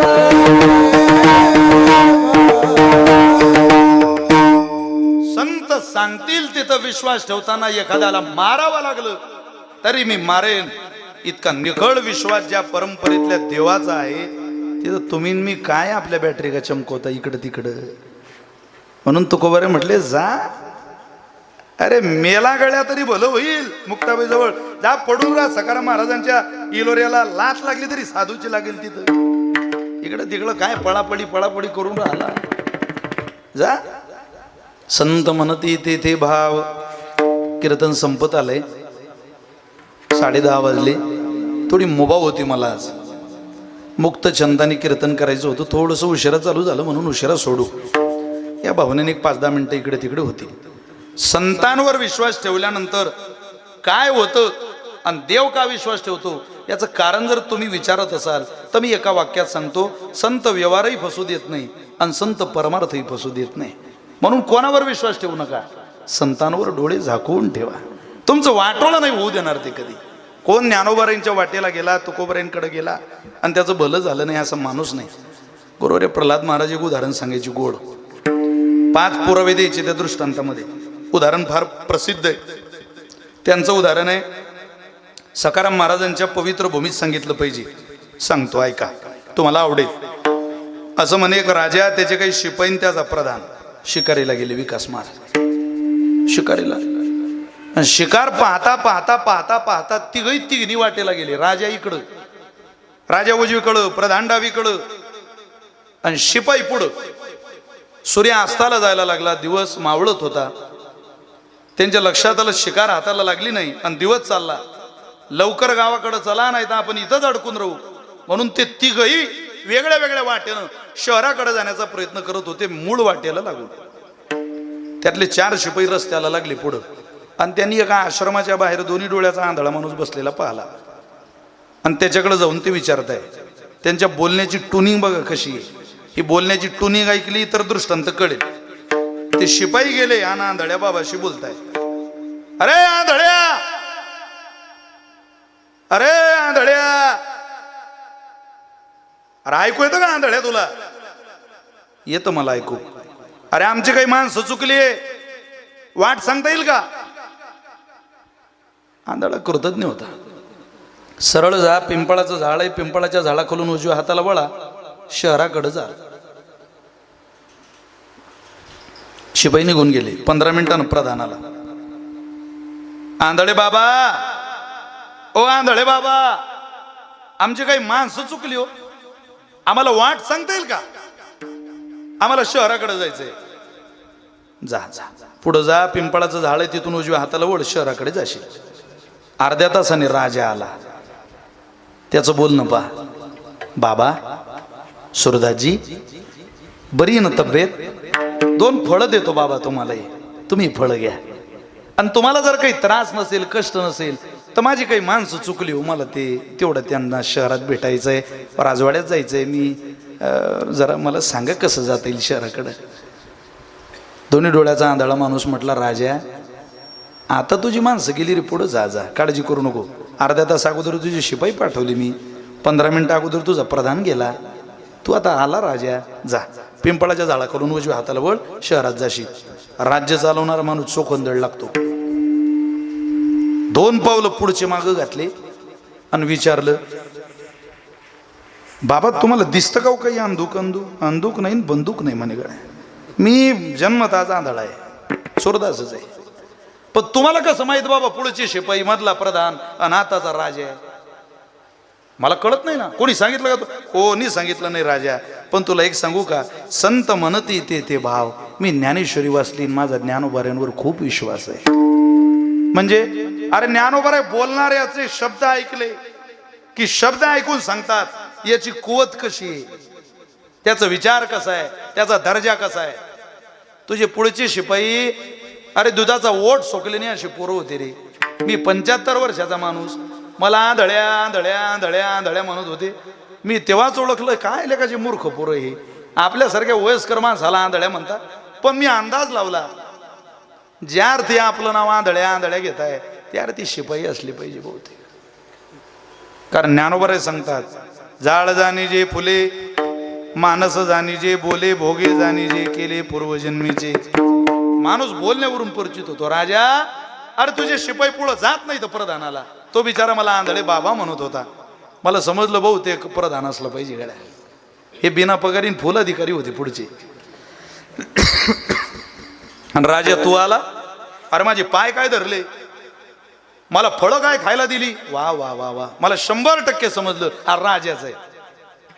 राजा म्हणे काय लेका आंधळ डोकेबाज आहे, इतका डोक्याचा आंधळा जंगलात ठेवता? नाही नाही, घरी घेऊन जाऊ. त्यानं ते म्हातारं खांद्यावर घेतलं, राजवाड्यात आला. अरे आंधळ म्हणे राजा खाली ठेवतो म्हणे. आता नाही बाबा, आता राजवाड्यात. ज्या शिपायाने आंधळ्या म्हटलं होतं त्यांनाच बोलवलं आणि सांगितलं या म्हाताऱ्यावर लक्ष ठेवा. हा जर मेला समजा तर तुम्ही काही वाचत नाही. अरे ते म्हणत पण राजा त्याला आयुष्य पाहिजे ना, तुम्ही त्याच्याकडे लक्ष ठेवा. 15 दिवसांनी राजाच्या राजवाड्यात घोड्याची रेस होती, स्पर्धा होती. आणि त्यानं 40 लाख रुपयाला 2 घोडे खरेदी केले. ते 40 लाखाचे घोडे गाडीत आणले बुवा, आणि गाडीत घोडे खाली उतरवले. अख्खं नगर गोळे पाहायला. जशी बैलजोडी आणली की गाव येतो पाहायला. गाव कुठून आणली? आसलगावच्या बाजारातून आणली. लोक सांगायचे आसलगाव. मंगळवारी आणली की आसलगावची, आणि गुरुवारी आणली की खामगावची, शनिवारी आणली की मलकापूरची, आणि बुधवारी आणली की मायागावची. असं गणित होतं आपल्या भागाचं. कारण बुधवारी कोऱ्यात पाहिलेली जोडी माणसं आसलगावात पाहिजे, आणि तीच जोडी खामगावला पाहिजे. तिसऱ्या बाजारात जोडी दिसली की माणसं म्हणत घेऊ नको, हे तिसरा बाजार आहे त्याचा. आपला भाग म्हणजे लय चतुर. जाऊ द्या. ते म्हटले घोड्यातलं राजाला कळतं कळ काय घोडे घेतले. ऐका पटकन. 40 लाख काढले आणि मोजून देणार व्यापाऱ्याला. राजा म्हणेल एका 40 लाखात जर घुसली आपली तो घोडी जातील, इज्जत बी जाईल आणि पैसेही जातील. त्यानं म्हातारं बाहेर बोलावलं. अरे ते बाबाला आण रे जरा. आंधळे बाबा, हे घोडे घेतले जरा 40 लाखाला. अरे वा वा, चांगला आहे, शौकीन आहे गड्या. वा वा वा. कशाला घेतले रे? रेस आहे बाबा आता. असं का? तुला नाद आहेस? नाद एकच एकच फक्त बैलगाडा शरीर. छंद असतो तो काय की ना. आणि तो छंद, एखादा छंद माणसं आयुष्यभर. इथं दादा पाटील होते बघ, ह्यांना छंद येतो. दादा पाटलांना छंद आहे बैलगाड्याचा आहे. त्याचा घोड्याचा रेसच्या स्पर्धाचा राजाला छंद असतो. राजा गेला, म्हाताऱ्याला घेऊन गेला. सांगितलं राजा घोड्याला हात लाव माझा. आंधळ म्हणे बरं बरं लाव हात लाव. त्या घोड्याला हात लावला. बा धक्का लावता बरोबर ते घोडं बिथरायला लागलं. असा धक्काही सहन करत नव्हतं. हा वा. आंधळा हसलं. राजा कामाची चीज आणली गाड्या. वा. आता दुसरं घोडं कुठे आहे? तुमच्या शेजारीच आहे. लाव बरं त्याला हात. पाठीवर, पोटावर, शेपुल्यात. ते जागचं बी हाले ना. आंधळा म्हणे राजा राम नाही गळ्यात. हा टांग्याचा घोडा असला पाहिजे. नाळगाव बोदोळ, नाळगाव बोदोळ, नाळगाव बोदोळ, नाळगाव बोदोळ. हा आपल्याला चालणार नाही. तू हे घोडं घेऊ नको रेसला, ही एकच घे. बर बर. त्या व्यापाऱ्याला राजाने विचारलं खरं सांग घोडं कामाचं कोणतं आहे? तो म्हणे राजा धंद्याची रीत आहे गड्या. चांगल्यासोबत वाईट काढावं लागतं, नाही तर हे काय घरी वागू का मी? घोडं एकच कामाचं आहे त्यातलं. पण राजा मला तू फक्त एवढं सांग गड्या, हे आंधळ तू आणलं कुठून? अरे मी 2 डोळ्यावाल्याला घोडं कोडू देत नाही ना. हा एका मिनिटात म्हणते घोडं हे कामाचं नाही. राजा म्हणे चिंता तर मला ये गड्या, याला घोड्यातलं करतं कसं काय? बाबा तुम्हाला कसं समजलं घोड्यातलं? आम्ही गाथा वाचलाय राजा. आणि तुकोबाराय माणसाला व्यवहार फसू देत नाही. बाजारात घोडा घ्यायला जात असाल तर गाथा वाचून जा. कोण म्हणतं कीर्तनात व्यवहार कळत नाही परमार्थ कळतो? अरे व्यवहारही करतो आणि परमार्थही. माझ्या हिंदवी स्वराज्य संस्थापक शिवरायांनी जेव्हा स्वराज्याच्या लढाई करता घोडे घेतले असतील त्यावेळेला 100% तुकोबारायांचा गाथा वाचूनच स्वराज्याकरता लढाईचे घोडे स्वीकारले असतील. तुकोबाराय व्यवहार फसू देत नाही. स्वराज्य कसं फसू देतील? जीव आहे तुकोबारायांचा स्वराज्यावर. वा. तुम्ही गाथा वाचलाय गाथ्यात घोडं? तत्ववेत्यानं नाही, तुकोबारांनी लिहिलेलं आहे. पा तुकोबारांचं प्रमाण. तेजा ईशा रीती तट्टू फोपावरी येती. धक्का लावला की घोडं कळतं. तुकोबाराय. राजा म्हणेल का हे म्हातारं जगलं पाहिजे बरं. तुम्ही काय वाटीन ते द्या त्याला खायला. तुम्ही काम करा, जेवणाच्या व्यतिरिक्त त्याला खुराक लावा. ते म्हणत काय लावायचे आता खुराक? तुम्ही एक काम करा, हातावर जाऊ नका. 1 ग्लास दूध, 1 ग्लास दूध, 1 ग्लास दूध. जरा मला सांगू द्या ना पुढं. 1 ग्लास दूध, 1 ग्लास दूध, रोज 1 ग्लास दूध, रोज 1 ग्लास दूध, 1 ग्लास दूध, 1 ग्लास 1 ग्लास दूध. जरा सांगा मला, ऐकू द्या. तुम्हाला खुराक लक्षात येते ना? 1 ग्लास. मागच्या माणसाला ऐकू द्या जरा. 1 ग्लास. मला पूर्ण सप्ताह विसराल तुम्ही, पण तुम्ही जर खुराक विसरले तर मी सांगणं सोडून देईन. खुराकच तशी ताकदवान आहे. मग खुराक चालू केली. 15 दिवसानं एक हिऱ्याचा व्यापारी आला. संतोष भाऊ शौकीन होता राजा. हिऱ्याचा व्यापारी आला. राजा हिरा घेतो का? तयार आहे मी. किंमत 15 लाखाला एक हिरा आहे. 75 लाख रुपयाला ओरिजिनल हिरे तुझ्या करता आणले. तू घेत असला तर सांग, नाही तर याला दुसरं गिऱ्हाईक आहे. नाही हो मी घेतो. 75 लाख रुपये काढले. देणार फक्त. तो म्हणे गड्या आंधळ्याला दाखवली पाहिजे. पण त्या आंधळ्याला हिऱ्यातलं काय कळणार? पण दाखवून तर पाहू. बाबा बाहेर बाबा. काय रे राजा? बाबा हिरे घेतले. अगं धंदे केलेच पण आहे की घ्या. बरे घेतले गाड्या असं म्हणत म्हणे. बरं तो हे असं 75 लाखाचा ठरला बाबा विवाह. हां बरं चांगलं आहे. आणि हिरे घेतले. म्हातारं खोलीत गेलं. 5 मिनिटात बाहेर आलं. 3 हिरे राजाच्या हातात, 2 हिरे व्यापाऱ्याच्या हातात. राजा 3च घे, 2 राहू दे त्याला. हे 3च खरे, 2 खोटे येते. राजा म्हणे व्यापाऱ्याला तुला माझ्याशी गाठ आहे, तो आपल्याला फसवू नको. खरं सांग हिरे कामाचे का? तो म्हणजे राजा माफ कर रे, धंद्यात हे करावं लागतं. तुम्ही किती निरखून आंबे घ्या बाजारात आता नांदुऱ्यात, विकणारा 2 तरी डागे टाकतोच. तुम्ही किती डोकं लावा तुमचं, तो ते मापवून उचलता आंबा कधी काढतो तुम्हाला खडू देत नाही. ओरिजिनल व्यापारी त्याला. धंद्यात करावं लागतं राजा. पण राजा आंधळ कोण्या तालुक्यातलं आहे रे हे? का हिऱ्यातलं पहिल्यांदा हिरे माया परत आले रे. हे त्याला समजलं कसं? राजा म्हणे विचारतो तुझ्या समोर, बाबा तुम्हाला हिऱ्यातलं? तुम्ही खोटा आहे, संत म्हणती तेथे भाव. आमचा विश्वास आहे तुकोबाऱ्यांवर, तुकोबारे व्यवहार फसू देणार नाही. हिऱ्यातही तुकोबारे सांगतात. अरे हिरा घेताना तुकोबाऱ्यांचा गाथा वाचूनच घ्यावा, नाही तर हिऱ्यात माणूस फसतो. हिरा ठेविता हिरणी, वाजे मारिता जोघणी, तोची मोल पावे खरा, करणीचा होय चुरा. हिरा ऐरणीवर ठेवायचा, वरून घनाचा टोला मारायचा. ओरिजिनल हिरा ऐरणीत जाईल, नाही तर वरच्या घनात जाईल. फुटणार नाही. बेलाळकर, यदा कदाचित तुमच्या घरचा हिरा फुटला तर समजाव तुमच्या सासरवाडीने तुम्हाला डुप्लिकेट हिरा दिला होता. ओरिजिनल हिरा फुटत नाही. खोराक वाढवा रे भाऊ. काय रे बाबा, 30 लाख रुपये वाचवले रे. खोराक वाढवा रे. त्या 1 ग्लास दुधात 4 चमचे तूप घातलं भाऊ. आता 1 ग्लास 4 चमचे तूप. चला पुढं. मी रात्रभर व्यापारी आणू शकतो बरं का, पण आता शेवटचाच वेळ नाही आता. मग काय त्याला लागतं व्यापारी? प्रमाण द्यायचं आणि व्यापारी उभा करायचा. तो कोबऱ्यांचा गाथा माणसाला मरेपर्यंत संपत नाही. आयुष्यभर एक मोहरा नावाचं रत्न घेऊन व्यापारी आला. मोहरा पूर्वी यायचे ना व्यापारी तुमच्या गावात, आपल्या गावात यायचे नाही. दाताचं दातवण घ्या ग कुणी, यायचे की नाही महिला? अहो दात मनी घ्या, दीठ मनी घ्या. ती बाई यायची गावाला. सुया घ्या, मनी घ्या, दाताचं दातवण घ्या ग कुणी. कुंकू घ्या कोणी काळा मणी, कुंकू घ्या कोणी काळा मणी. कुंकू घ्या कोणी काळा मणी, कुंकू घ्या कोणी काळा मणी, कुंकू घ्या कोणी काळा मणी, कुंकू घ्या कोणी काळा मणी. दाताचं दातवण घ्या ग कुणी, दाताचं दातवण घ्या ग कुणी. कुंकू घ्या कोणी काळा, कुंकू घ्या कोणी काळा, दाताचं दातवण घ्या ग कुणी. कुंकू घ्या कोणी काळा, कुंकू घ्या कोणी काळा मणी. कुंकू घ्या कोणी काळा मणी, कुंकू घ्या कोणी काळा मणी,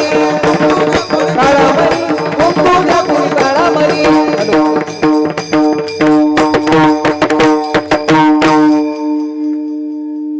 व्यापारी सांगतोय मी. ते यायचे की नाही त्या महिला गावात. दीठ मनी घ्या ताई, दात मनी घ्या. आता त्या बायाच बंद झाल्या. आता ते 200 रुपये छटाकवाले माणसं येतात बा सकाळी सकाळी. अरे काय केस खरेदीचाच व्यापार चालू झाला. डोक्याला ताण. बरं झालं आपले चालत नाही, नाही तर व्यापारी. अरे बापा बाप.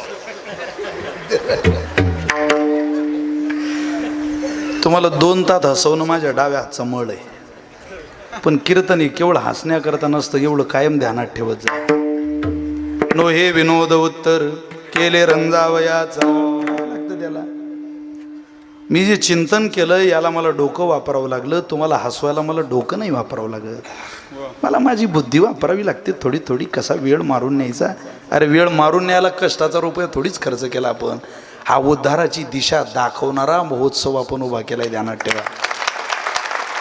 आयुष्यभर नाव राहील. जेव्हा बेलाडमध्ये भविष्यात आपण येऊ त्यावेळेला मला छाती ठोकून सांगता येईल, या गावच्या पुनर्वसनाचा पहिला सप्ताह मी त्या सप्ताहात सेवा केली कीर्तनाची. तर मला सांगता येईल काय वाटतं बा आता गावकऱ्यांनी मला असं ते गेटमधून आणलं. अरे असं वाटते आपण पाडा नंबर 4 मध्ये चालतोय मुंबईत. काय बिल्डिंगान काय ते बांधली बाबा घरं, एकाची डिझाईन वेगळी, याची डिझाईन वेगळी, त्याची डिझाईन. एखादा प्लॉट पास सुद्धा भाऊ आपल्याला इकडे. काय वातावरण आहे हे. पण सुद्धा भाऊ म्हणत महाराज हे प्रत्येक घर तुमचंच घर आहे, या आहे की नाही. आता मला असं वाटतं पिंगलेश्वरीच्या मंदिराचाही विचार तुमच्या विचाराधीन आहे, होईल पूर्ण. अहो सत्य संकल्पाचा दाता नारायण. बेलांना ठरवलं ना काही होऊ शकतं महाराज. असं आहे. फार चाणाक्ष गाव आहे बेलाड. 11:15 वाजले, 2-1 वाजेपर्यंत कीर्तन करू चालेल ना. मोहरा नावाचा रत्न घेऊन व्यापारी आला. मोहरा खोराक ध्यानात आहे का तुमच्या? पण संपलंय कीर्तन, बरोबर 11ला कीर्तन संपेल. मोहरा नावाचं रत्न खोराक ध्यानात आहे का? 1 ग्लास 4 चमचे मोहरा नावाचं रत्न आणलं आणि विचारलं राजा मोहरा घेतो का? तयार आहे मी. किंमत 1 CR, 1 करोड. इतकं महाग रत्नच तसं येईल का? मग घेतो का तू? मी तयार आहे म्हणे. काढले व त्याने 1 कोटी रुपये मोजून देणार. आंधळ आणलं बाहेर. तो कामिक जागेवर आंधळ वापरायचा, असं कुठेही नाही. बाबा मोहरा घेऊ का? घेणं तू आगाऊच आहे मुळात. तुला या सवयीच आहे, पैसे कामिक काम नाही ले का? घे. घेऊ का बाबा? घे. चांगलं आहे राजा. किंमत रे 1 करोड. बापा चांगलं आहे, पण रत्न मोहरा भेटत नाही, घेऊन घे. बाबा पण आण. घेतला का तू? पैसे नाही दिले अजून? नाही आण माझ्या हातात. घेतला. 1 दोरा आण राजा. दोरा कशाला? तू आण रे राजा. 1 काळी पेटी आण राजा. काळी पेटी कशी? आण रे राजा. दोरा घेतला, काळी पेटी घेतली, म्हातारं खोलीत गेलं, 5 मिनिटात बाहेर आलं. मोहरा राजाच्या हातात दिला आणि सांगितलं राजा मोहरा खोटा आहे रे. तुम्ही कसं सांगताय? संत म्हणती तेथे भाव. माझा तुकोबारांवर विश्वास आहे राजा. अरे तुकोबाराय सांगतात मोहरा तोच अंगे सूतन जळे ज्याचे संगे. कोण्या सायंटिस्ट नाही, कोण्या शास्त्रज्ञाने हे प्रमाण दिलं नाही. तुम्ही मी ज्याचे लेकर आहे त्या श्री तुकोबारांनी गाथ्यात सांगितलं मोहरा नावाच्या रत्नाला दोरा गुंडाळायचा आणि त्याला आग लावायची. प्रकाश पाटील, त्याला आग लावल्यानंतर तो दोरा जर जळाला नाही तर मोहरा खोटा. दोरा जळाला नाही तर मोहरा खरा, आणि दोरा जर जळाला तर मोहरा खोटा. मोहरा तोच अंगे सूतन जळे ज्याचे संगे. सूत जळलं समजा की मोहरा खोटा. मोहऱ्यावर सूत जळत नाही. अरे बापरे 1 करोड. घेऊ नको राजा. राजानं तलवार काढली, व्यापाऱ्याच्या मानेला लावली. मुंडकच तोडतो म्हणेल का? 1 कोटीत खिसा कापायला आला तोही आमचा. सांग मोहरा खरं आहे की खोटा आहे? तो म्हणे राजा मोहरा 100% खोटा आहे, मला माफ कर, चूक झाली. आंधळ कुठून आणलं राजा? त्याला कसं कळतं रे मोहरातलं एवढं रत्न मौल्यवान? का आम्हाला कळत नाही लवकर? बाबा तुम्हाला कसं कळलं? अरे तुला सांगितलं ना मोहरा तोची अंगी सूत न जडे ज्याची संगे. आम्ही गाथा वाचलाय. राजा म्हणे खुराक वाढवा रे भाऊ. 2 लाडू वाढवले. आता खुराक संपली. 1 ग्लास दूध, 4 चमचे तूप आणि 2 उदाहरणही संपलं. राजानं दर्शन घेतलं आंधळ्याचं. बाबा खूप उपकार झाले बुवा. 1.5 कोटी रुपये तुम्ही आम्हाला जिगाव पर आपल्या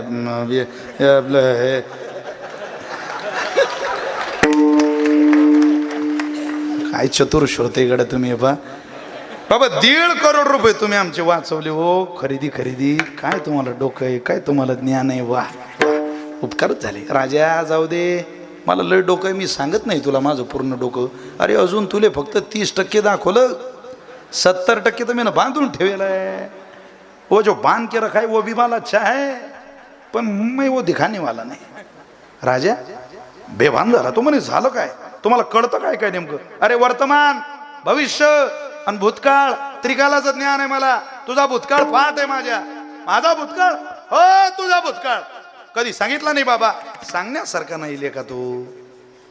माझा भूतकाळ वाईट आहे, तुझा भूतकाळ इतका वाईट आहे, इतका वाईट आहे की तू मारशील मला, म्हणून मी सांगत नाही. तो म्हणे बाबा काही झालं तरी चालेल पण भूतकाळ सांगा. जे नाही म्हटलं माणसाला तेच ऐकावं वाटतंय का? भिंतीवर लिहिलं होतं कृपया वर पाहू नका. माणसं वर पाहिजे, तिथं लिहिलं होतं तरी गाढवपणा केला जा. तिची सायकोलॉजी ती झोपू देत नाही माणसाला. तो म्हणे सांगा किती वाईट असू द्या, मग ऐकायची तयारी तर घे ऐकून. राजा तू राजाच्या पोटचा नाही, तू तर आचार्याचा आहे बे. आचार्याचा? हो, त्या बाबा आचार्य होता. हे बा मी याच्याच करता सांगत नव्हतं. त्यानं बीपीची गोळी घेतली ना, इकडे गेला. तो म्हणे आई काय खरं खोटं मला सांग लवकर, माझा जीव जायला निघून चालला. आई म्हणे भाऊ आता लई दिवस झाले त्याले, काय जुनं उकरून राहिलं, इतकं झालं गेलं गंगेला मिळालं ते काय काढता आता मागचं. तो म्हणे खरं सांग मी कोणाच्या पोटचा आहे तेवढंच सांग, रागवशील नाही ना? नाही. मग तू आचार्याचाच आहे. अरे मला मुलं होत होते मरत होते, मी काय करू? मला 5 मुलं झाले, 5ही मुलं माझी मेली. 5वं पोरग मेलेलं झालं, 6वंही मेलेलं झालं. पण 6वं ज्या दिवशी मेलेलं जन्माला आलं त्या दिवशी या राजवाड्यात स्वयंपाक करणारा एक आचार्य आहे, त्या आचार्याच्या बायकोला सुद्धा मुलगा झालेला होता. हे 6वं पोरग मेलेलं मी त्या आचार्याच्या बायकोकडे घेऊन गेले आणि तिला म्हटलं तुझं पोरग मला दे, माझं तू घे, मेलेल्याची माय तू हो, आणि तुझ्या पोराला मी आई होते, तिनं तुला मला दिलं, मी तुला लहानाचं मोठं केलं, अंगा खांद्यावर खेळून अरे या राज्याचा वारसदार आणि तुला राजा बनवलं, असा तू आचार्याच्या पोटचा आहे, मला माफ कर. तुमच्या डोक्यात आला तसा आचार्याच्या पोटचा नाही. हा निदान कीर्तनात तर चांगला विचार करत जा. तुम्हाला वाटलं असं आहे ते. तो म्हणे का बरं झालं बापा या असं होतं ते.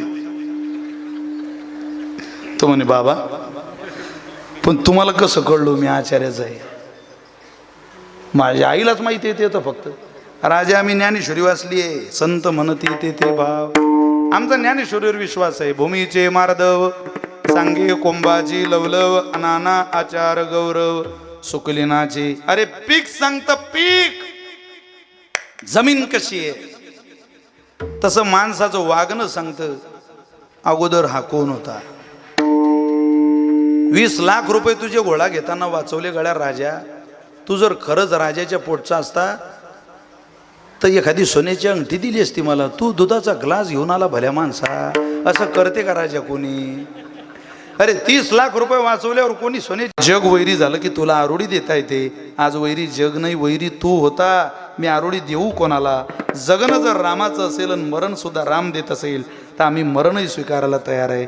एकनिष्ठा धरुणी चित्ती, इतक्या निष्ठेनं, इतक्या प्रेमानं, इतक्या शुद्ध अंतःकरणानं, कृपाळू अंतःकरणानं, भावशीळ जीवनानं जर संत देवाकडे गेलं तर देवाची भूमिका. तुका म्हणे तैसे देवा होणे लागे त्यांच्या भावा, पूजी प्रतिमेचे देव संत म्हणते तेथे भाव. केवळ केवळ केवळ देव सांगेल, संत सांगतील, माझे सगाराम महाराज सांगतील तसंच देवाला वागावं लागतं. तसंच वागावं. साबी मामांनी भजनाची सेवा केली, देवाला सांगतील दे देवा आनंद भरून सप्ताला. देवाला भरावाच लागतो. तुका म्हणे तैसे देवा. आपले रामभाऊ बाबा अरे दिसायला माणसं पण माणूस होते का? आमचे रामभाऊ बाबा अरे उस्ती जरी दिसली तरी अशी चोळत राहायची. उस्ती डोक्याला घ्यायची, उशी चोळायची रामभाऊ बाबा. का? लोक म्हणायचे उशी का चोळताय? अरे क्रिया व्यवहारात चालली आहे पण दर्शन देवाचं आहे.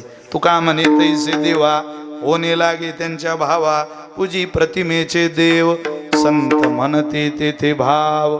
संत सांगतील तसंच देवाला ऐकावं लागतं. जर संतांचं देवाला ऐकावं लागतं तर तुम्ही बसलेले मी आपणही संतांचं ऐकूया, आपलं भलं होईल. ऐकलात तर भलं होईल, अन्यथा आपल्याला त्याचा परिणाम सुद्धा भोगावा लागेल. काय परिणाम? मला माहिती आहे पिंगळा म्हटल्याशिवाय काही कीर्तन पूर्णतेला जाणार नाही. कारण मला येता येता कोणी 100 जणांनी सांगितलं बाबा तेवढं म्हणा, बाबा तेवढं म्हणा. फार माझा मुंगळा झाला ते म्हणता म्हणता. तो पिंगळा काही माझा नाच सोडत नाही, पण आता तुम्हाला सगळ्यांना आवडतं ते काही माझ्या वडिलांनी लिहिलेले प्रमाण आहे. संतांच्याच उक्त्या आहे, ऐका घरी घेऊन जा. संतांचा ऐका भलं होईल, अन्यथा हे जरी नाही काल तरी दुसरा येईल. हे जरी नाही काल, तरी दुसरा येईल. हे जरी नाही काल. सब एक साथ ताडी ताडी.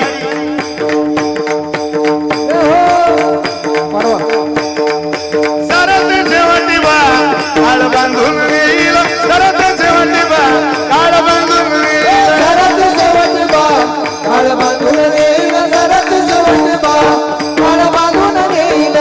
एका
सब एक साथ हाथ धन्यवाद पिंगला महादारी बोली बोली तो देखा पिंगला महादारी पिंगला महादारी बोली बोली तो देखा पिंगला महादारी पिंगला महादारी बोली बोली तो देखा पिंगला महादारी पिंगला महादारी बोली बोली तो देखा पिंगला महादारी पिंगला महादारी बोली बोली तो देखा पिंगला महादारी पिंगला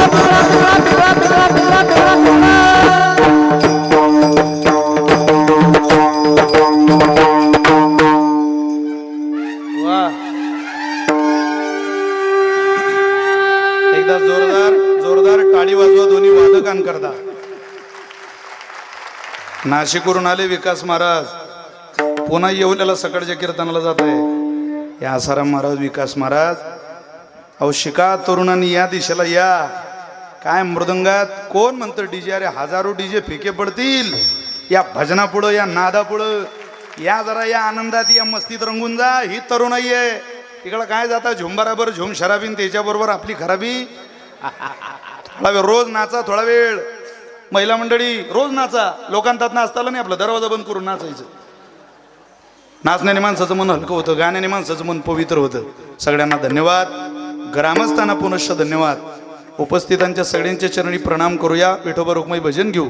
2च मिनिटं मा पिंगलेश्वरीचं भजन घेऊ आणि सेवेला पूर्ण विराम देऊ. विठोबा रुक्माई जय जय विठोबा रुक्माई. कुंडली कबरदा श्री ज्ञानदेव सद्गुरु सखाराम श्रीराम महाराज की श्रीमंत श्री आदि शक्ती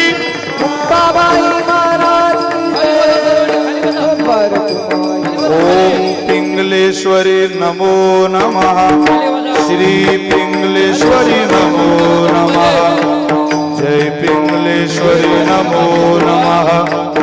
आदिशक्ती नमो नमः.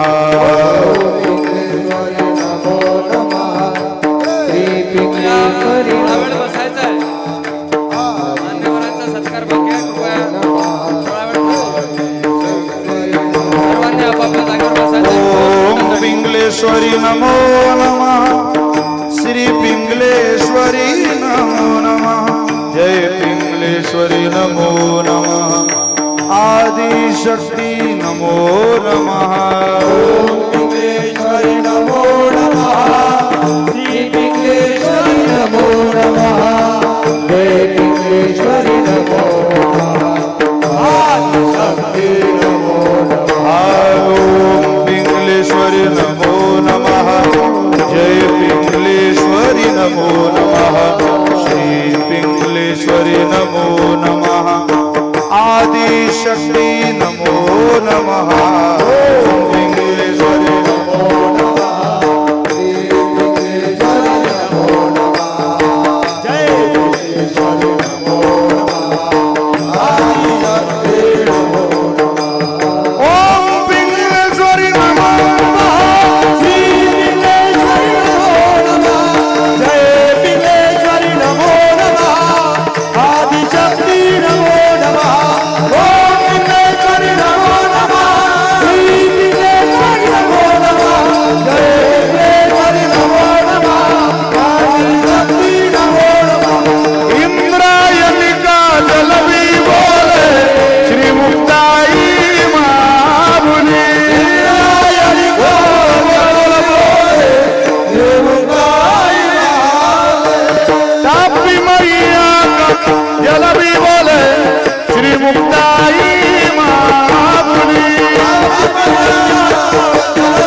तुमच्या कळा येतात, पण उद्यापासून थोडंसं सूचना होईपर्यंत बसत जा ज्ञानदेव तुकारामपर्यंत है ना. खाली बसा सर्वांनी. महाराजांनी सांगितलं आपण त्यांच्याकरता इथं आलो, त्यांच्या आत्मापर्यंत आपण 2 तास शब्द ऐकले. 2 मिनटं ऐकले तर समाधान होईल, त्यांना बी समाधान प्राप्त होईल. बसा खाली 2 मिनटं. आता आपल्या या ठिकाणी आदरणीय हरिभक्त परायण परमपूज्यने तुकाराम बाबा, परमपूज्यने भास्करगिरी बाबा यांच्या मार्गदर्शनानं आपला सप्ताह चालू आहे. आणि या आमच्या भूमीमध्ये अनेक दररोज संतांचं आमचं हे वाढलं चाललं आलं प्रेम. आम्हाला या आमच्या भूमीमध्ये अनेक संत महात्मे येऊन राहिले, त्यामुळे आमचं आणखीन पुण्य वाढून राहिलं. बाबाजी सांगितल्याप्रमाणे सगळ्या संतांचं पूजन या ठिकाणी आम्ही दररोज करून राहिलो. आजच्या दिवशी या ठिकाणी आमच्या या कार्यक्रमाला आलेले हरिभक्त पारायण विश्वम श्री संत सखाराम महाराज यांचे वंश वंशज हरिभक्त पारायण विश्वम